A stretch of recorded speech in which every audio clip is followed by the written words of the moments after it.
Nós ficamos muito felizes de iniciar mais um ano letivo e receber, olha aqui essa criançada linda que já está aqui preparado, né? Para voltar às aulas, animados.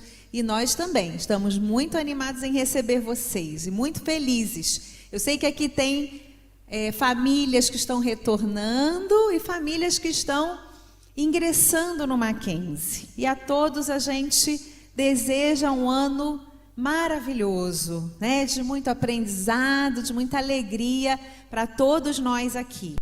E eu conversei com as coordenadoras que eu queria um tempo um pouquinho maior nessa reunião para esclarecer alguns processos pedagógicos que vão caminhar conosco, não só esse ano, mas ao longo da nossa vida escolar aqui no Mackenzie. Em função também das mudanças educacionais que nós temos vivenciado no nosso país e no mundo, né? A gente sabe que os jovens, as crianças, as futuras gerações, hoje estão com expectativas novas, diferentes das que foram nossas anteriormente. E mudanças, adequações têm sido necessárias nesse processo educacional. Mas eu vou falar de 3 pontos para vocês. Eu vou começar do nosso modelo pedagógico, né? Em falando de mudanças, vamos iniciar a nossa conversa com aquilo que não muda. Aqui no Mackenzie, nós temos estabelecido um modelo pedagógico que nos foi orientado pelo sistema Mackenzie de ensino. É importante a gente saber isso, porque às vezes a gente lembra do sistema Mackenzie de ensino e pensa no quê? Nos livros, né? No material que a gente usa dia a dia na escola. Mas o sistema Mackenzie, ele é mais do que os livros. Ele é toda a fundamentação pedagógica do Colégio Mackenzie São Paulo, Tamboré, Brasília e outras escolas, mais de 200, se não me engano, né, Denise, que está aí, mais de 300 no país hoje que usam o sistema Mackenzie de ensino. Além disso, o sistema também traz, além de um portal, formação para os professores na proposta pedagógica em atualizações necessárias do currículo. Então, que modelo pedagógico é esse? O modelo pedagógico que nós usamos é o cognitivo interacionista. E é muito importante, enquanto família, nós conhecermos o modelo pedagógico da escola que a gente põe os nossos filhos. Porque é ele que vai mostrar como as aulas se processam, como a gente acredita que o aluno aprende. No cognitivo interacionista, de uma maneira simples, ele une uma parte do cognitivismo que estuda a forma que o cérebro se acomoda na aprendizagem, né? Saindo de uma aprendizagem de memória de trabalho para aprendizagem significativa. A neurociência contribui muito para esse modelo de aprendizagem. Então, todos os estudos novos que mostram como o cérebro se sente mais confortável, aprende com mais facilidade, tem contribuído para o nosso trabalho. E o interacionismo, né, que valoriza o quê? A aprendizagem por meio das relações. Não só a relação do aluno com o colega, do aluno com o professor, mas do aluno também com o objeto do conhecimento. Eu fiz aqui um esqueminha muito simples, mas que traduz exatamente como que esse modelo de aprendizagem ocorre na sala de aula. A gente tem o aluno como foco do processo, porque em qualquer modelo de aprendizagem só funciona se o aluno aprendeu, né? Então não tem como se eu faço uma aula linda, maravilhosa, se o professor é top 10, se, né, o material didático é sensacional e o aluno não aprende, nós não cumprimos o objetivo. Então, o principal objetivo é a aprendizagem do aluno. E, em função disso, o professor tem um papel fundamental de mediador, porque ele detém o conhecimento do objeto que está sendo ensinado, ele modela os processos na sala de aula, ele propõe ações didáticas diferenciadas para alcançar esse aprendizado. E ele também favorece o aprendizado aos pares, entre os colegas, e a pesquisa sempre desse objeto do conhecimento. Então, dessa forma, a gente... Deixa eu ver se eu consigo aqui passar direitinho, Pri. Foi. Então, dessa forma, a gente tem, de uma maneira geral, qual é o nosso modelo de aprendizagem. E esse modelo, ele é fundamentado na teoria da aprendizagem significativa. Quem escreveu sobre a aprendizagem significativa foi o David Ausubel, e ele fala de uma forma muito simples que a gente aprende a partir daquilo que a gente já sabe. Então, tem uma frase muito comum dele que diz: professor, descubra o que o seu aluno já sabe e ensine-o de acordo. Então, a aprendizagem significativa, ela basicamente trabalha dessa forma, com o cuidado de levantarmos conhecimentos prévios, de saber o que o aluno traz de pré-requisito e de organizarmos todo o conteúdo novo a partir disso, para que haja compreensão. A partir daí, todo o material do sistema Mackenzie de ensino, ele é estruturado, desde o maternal até o ensino médio. Varia o quê? A especificidade de cada criança, de cada série, de cada faixa etária. Mas o modelo de aprendizagem é o mesmo. E é interessante porque, diferente de outros sistemas, o nosso sistema de ensino não se iniciou de apostilas lá bem-sucedidas de pré-vestibular ou do ensino médio. Não. Ele se iniciou a partir de uma proposta fundamentada, começando lá do maternalzinho. E ano passado a gente concluiu os últimos livros do ensino médio. E eles vão seguir essa ideia aqui, ó. Primeiro, contextualização. Eu preciso ter um ambiente favorável para levantar os conhecimentos prévios. E é nesse momento que eu apresento também o conteúdo e o conceito que a gente vai trazer de novidade.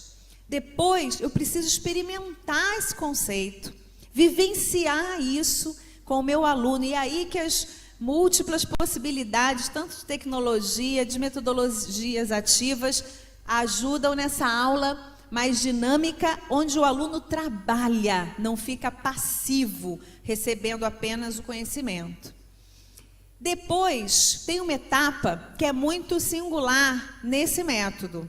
Diferentemente do construtivismo, que tem na experimentação a sua essência, o cognitivo interacionista valoriza e reconhece a importância da sistematização dos conceitos. É ali que a gente organiza o pensamento. É ali que a gente organiza o conhecimento, que o pastor Josué falou aqui, que é acumulado, né, de gerações em gerações. Ninguém cria muita coisa nova, não. Mas a partir desse conhecimento é possível, sim, criar coisas e trazer soluções novas para o mundo. Mas a sistematização é fundamental. E onde é que está essa sistematização? No livro do sistema, no caderno do aluno e em situações apropriadas, onde a gente registra aquilo que a gente aprendeu, que vai ser o nosso material de estudo para outras situações. E, por fim, a aplicação do conhecimento.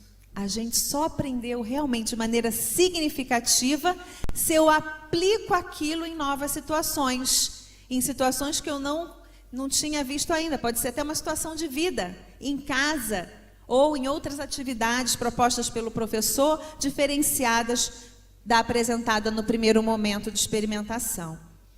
Esse modelo de aprendizagem, ele é repetido de diferentes formas, nas diferentes séries, mas ele é respeitado para a gente ter exatamente essa proposta pedagógica. E vai ser possível vocês reconhecerem isso em diferentes situações. Enfim, nosso trabalho é sempre a luta entre aprendizagem significativa e aprendizagem mecânica. Por que que isso ocorre? Porque tradicionalmente na educação brasileira a gente tem um modelo de aprendizagem mecânico, por repetição, por perguntinhas muito simples. Por que é que os nossos resultados em educação no PISA, no próprio Enem, no Brasil afora, e no PISA, que são as avaliações internacionais, são tão ruins? Porque a gente tem um modelo no Brasil de aprendizagem mecânica e não significativa, né? Então, o nosso aluno acumula conteúdos e muitas vezes não sabe o que fazer com ele. No nosso modelo de ensino, a gente quer ir de encontro a isso, né? A gente quer ir contra essa aprendizagem mecânica, a gente quer fazer alunos que aprendam de maneira significativa, inclusive respeitando a nossa cosmovisão cristã. Existe um texto bíblico que diz que Deus requer de nós um culto racional. Isso quer dizer que na visão cristã, o homem é alguém que tem inteligência, que compreende e que precisa fazer as coisas com intencionalidade, sabendo o que está fazendo. A aprendizagem significativa prevê isso. Agora, se eu disser para vocês que aqui na escola vocês não vão ver nenhuma atividade de aprendizagem mecânica, eu vou estar mentindo. Porque nós ainda estamos num processo, aprendendo cada dia a ensinar aos nossos alunos de maneira mais significativa. E o nosso desejo é que cada dia a gente esteja mais próximo disso, porque esse é o nosso modelo de ensino, aprendizagem. Bom, posto isso, eu gostaria de trazer um segundo assunto de muita relevância para nós, que é a implementação da Base Nacional Comum Curricular. Esse é um assunto de muito interesse das famílias, né, de filhos na educação básica. Porque a Base Nacional Comum Curricular é uma lei que garante um currículo básico comum para todo o Brasil. E como é lei, todas as escolas do Brasil estão debaixo dessa orientação. Por que essa base ela é tão relevante? Primeiro, porque historicamente ela já foi prevista. Ela foi prevista lá na Constituição de 1988. Essa Constituição cidadã que nos garante a nossa democracia. Também foi prevista na Lei de Diretrizes de Bases, em 1996, né? E no Plano Nacional de Educação de 2014, onde ela realmente começou a sair do papel e virar realidade. Ano passado, o finalzinho dela ficou pronto, né? A base do ensino médio foi finalizada, depois de muitas controvérsias, e a implementação dela será esse ano de 2019, em 2020, o governo já espera que ela esteja toda implementada no nosso país. Ela valoriza o desenvolvimento das habilidades dos estudantes e garante a progressão do conhecimento, claramente um degrau após o outro. Então, você consegue ver na base um maior detalhamento dos conteúdos. Por que ela tem um maior detalhamento? Porque o documento que orientava o currículo educacional no Brasil anterior era o Parâmetro Curricular Nacional. E ele tinha diretrizes muito básicas para a educação nacional. Mas as escolas particulares, os sistemas de ensino mais renomados do Brasil faziam o trabalho de detalhar esse conhecimento, de detalhar esse conteúdo. De tal maneira, por exemplo, que nós aqui do sistema, que usamos o sistema Mackenzie de ensino, temos poucas coisas a adaptar ou acrescentar em termos de conteúdo com a vinda da base. Isso é importante vocês saberem. Os nossos professores já estão com a base, né, Todos planejaram no final do ano, fizeram todo o planejamento considerando já o currículo da Base Nacional e o Sistema Mackenzie de Ensino. E o próprio sistema também nos mandou, né, uma tabela mostrando o que muda, o que é preciso acrescentar, mas o nosso material já é tão rico de conteúdo que são poucas as variações. Às vezes uma variação de localização, onde que fica, onde a gente dá um conteúdo no ano, né? Mas para o Brasil isso é um ganho tremendo. Oferece mais detalhes no que deve ser ensinado e dará maior fidelidade aos resultados do Enem. Se a gente tem um currículo comum para o Brasil inteiro, fica mais fácil, então, de avaliar. Eu trouxe um exemplo que eu achei bem interessante para vocês entenderem qual é o grau de detalhamento que a base traz para os professores, né? E é um exemplo de geografia do 6º ano. Diz assim, ó: a partir do trabalho com os conteúdos geográficos, os conceitos, os eixos e os temas e de práticas metodológicas, espera-se que os alunos possam desenvolver noção inicial de tempo e clima, interpretar fenômenos ligados ao clima. Olha só, 2 linhas, na verdade, ali tem uma introdução grande, mas de conteúdo mesmo, 2 linhas que o professor precisa dar conta de desmembrar. Então, dependendo da leitura do professor, ele vai ser mais profundo ou não. Dependendo da direção da escola, vai ser mais profundo ou não. Mas, para a base, esse mesmo conteúdo, que contempla não só o conteúdo, mas a habilidade, e a gente observa isso nos verbos que iniciam a descrição de cada conceito. Por exemplo, o primeiro, descrever os movimentos do planeta e sua relação com a circulação geral da atmosfera, o tempo atmosférico e os padrões climáticos. Então, já vemos uma habilidade de descrever ali presente. Depois, relacionar padrões climáticos, tipos de solo, relevo e formações vegetais. E, em seguida, analisar consequências, vantagens e desvantagens das práticas humanas na dinâmica climática. Ainda traz o exemplo da ilha de calor.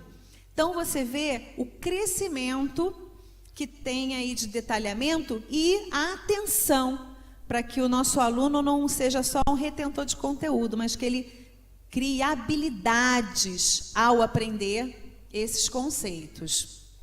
Mas algumas coisas a base não traz.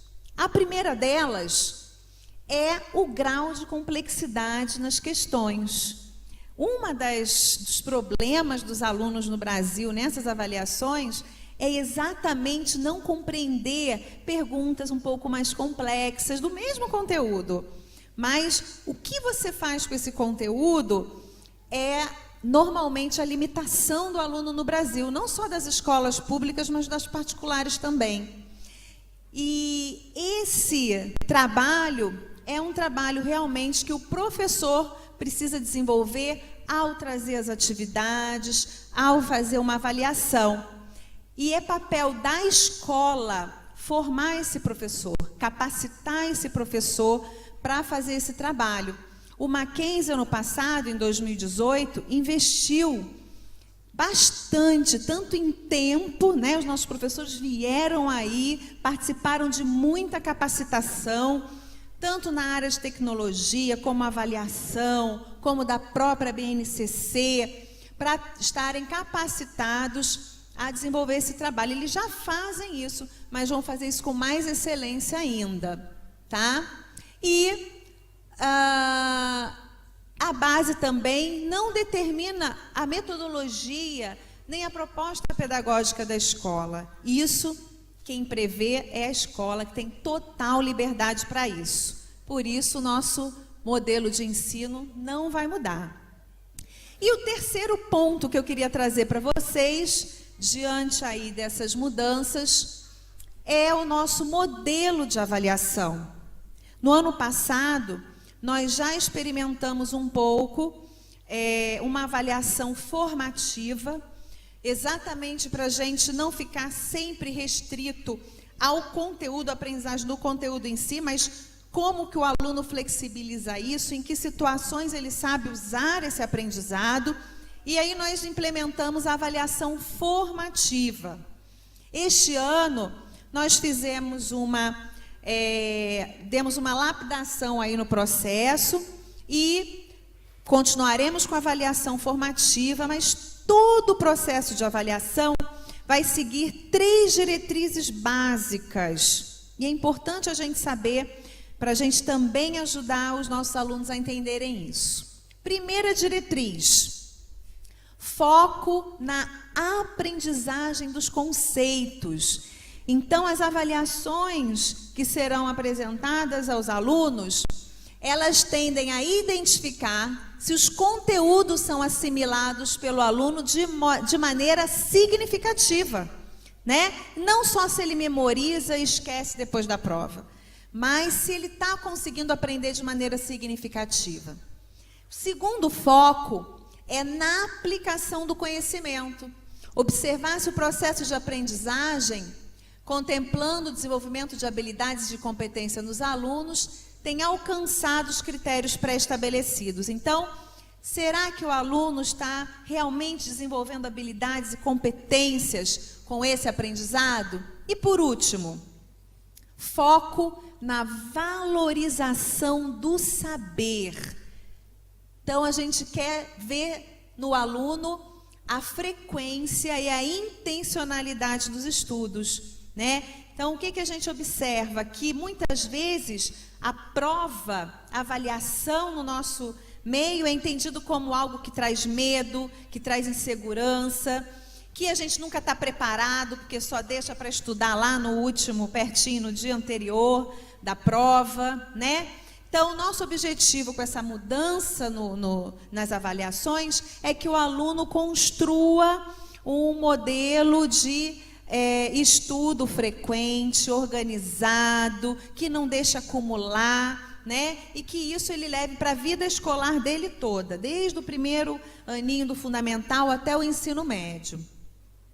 Então, esse ano, as avaliações do ensino fundamental 1 ficarão da seguinte forma: nós teremos 2 avaliações trimestrais de caráter somativo e interdisciplinar. O que é esse caráter somativo? É que ela essencialmente vai avaliar a aprendizagem dos conceitos, né? Então, a gente vai ter a avaliação trimestral 1 e a avaliação trimestral 2, composta sempre por questões dissertativas, semanalmente. Então, toda semana o aluno vai fazer uma avaliação, tá? A partir da última semana de fevereiro, começam as avaliações. Então, uma semana é língua portuguesa, na outra matemática, na outra ciências, e todas essas datas já estão organizadas no informativo discente. A gente já pode consultar para ter essa organização em casa. Isso ajuda a não ter acúmulos de conteúdo, de conceito, né? E a formar realmente esse estudante, né, disciplinado que a gente deseja. As avaliações contemplam os conteúdos trabalhados durante a respectiva etapa, em cada componente curricular, e podem ser integradas por temas transversais. Isso também é um ganho que a gente vai ter na avaliação. O Mackenzie, como escola afiliada da Unesco, todo ano trabalha um tema, né, que é um tema internacional. Esse ano, por exemplo, o tema que está nos inspirando de uma maneira geral é o Ano Internacional da Moderação. O título do ano aqui no Mackenzie São Paulo vai ser Ação com Moderação é Virtude. Viva e compartilhe, né? Temos o versículo lá que nos orienta. E então, esses temas, além desse, outros temas, nós teremos também o ano da língua indígena, a década do afrodescendente, década da sustentabilidade. Então, são temas que nos ajudam a conectar com o mundo, com o que está acontecendo ao nosso redor. E trazer esse tema transversal para a avaliação facilita a compreensão dos alunos e nos traz a aprendizagem de maneira ainda mais significativa. Liga um conteúdo ao outro, isso vai ser muito, muito gostoso para os alunos experimentarem isso aí nas avaliações também. Bom, a média, então, trimestral, será calculada de uma maneira muito simples. A avaliação trimestral 1, mais a avaliação trimestral 2, que serão 2 na etapa, mais a avaliação formativa. Então, durante o processo, os alunos farão atividades de avaliação formativa que trazem uma sequência ao aprendizado, que oportunizam outros instrumentos, né, de avaliação com o aluno muito mais na prática, em grupo. E essa nota da avaliação formativa, ela é composta de 9 mais 1 ponto das entregas que o aluno precisa dar. Lição de casa, pesquisa. Então, todas essas entregas que também formam um estudante responsável, será considerado nessa nota da avaliação formativa, tá? Queridos, são muitas novidades boas que nos atualizam e nos colocam assim num lugar, né, de uma escola que está pensando à frente, pensando na formação desse estudante que a gente quer que faça diferença nesse mundo. Eu trouxe para encerrar uma frase do filósofo Auguste Comte, né, um filósofo francês que viveu no pós-Revolução Francesa e participou da reconstituição da França, né? A Revolução Francesa trouxe lá os direitos humanos, tantas coisas relevantes para nós enquanto seres humanos, mas deixou muitos escombros na França que precisou ser reconstruída. E ele dizia assim: amor por princípio e a ordem por base, o progresso por fim. Essa frase inspirou o quê? Nossa bandeira nacional, é verdade. Nossa bandeira nacional foi inspirada nessa frase aí de Auguste Comte mesmo. Mas o nosso desejo aqui no Mackenzie é que, diferente da nossa bandeira, o amor não fique de fora. O amor seja presente, seja verdadeiro e nos ajude a todas as coisas terem mais significado, tanto o aprendizado quanto as nossas relações. E tendo o amor por princípio, certamente a gente vai poder organizar aquilo que precisa e chegar, enfim, ao progresso, ao desenvolvimento, ao crescimento, especialmente dos nossos alunos que a gente tanto deseja. Tá bom? Muito obrigada pela atenção de todos e um feliz ano para cada um de vocês. Obrigada.